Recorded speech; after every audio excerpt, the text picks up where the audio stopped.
Happy Feast of the Assumption and Happy Independence Day. The year 1947 and 1950 are very special because in 1947 we received our independence, and in the year 1950 we became a republic.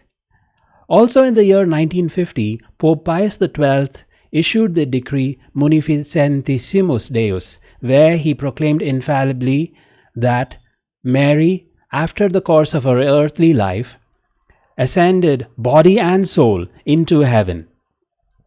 This is why we believe in the Assumption of Mary. So, what is this infallible teaching? When does it apply?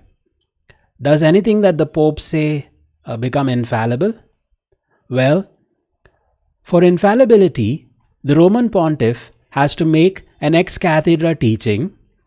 It has to be as the supreme shepherd and teacher of all Christians by virtue of his apostolic authority, and he defines the doctrine concerning faith and morals and to be held by the whole church. So therefore there are three conditions. Firstly, it has to be an ex cathedra teaching, which means as a shepherd and teacher of all Christians.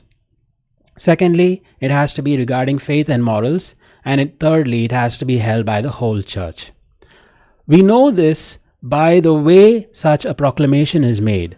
For example, the formula, by the authority of our Lord Jesus Christ and of the blessed apostles Peter and Paul, and by our own authority, we declare, pronounce and define the doctrine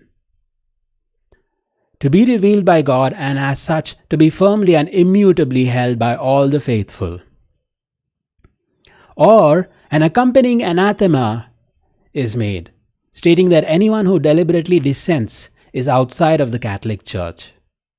For example, in 1950, with Munificentissimus Deus, Pope Pius XII's infallible definition regarding the Assumption of Mary, there are attached these words: hence, if anyone, which God forbid, should dare willfully to deny or call into doubt that which we have defined, let him know that he has fallen away completely from the divine and Catholic faith.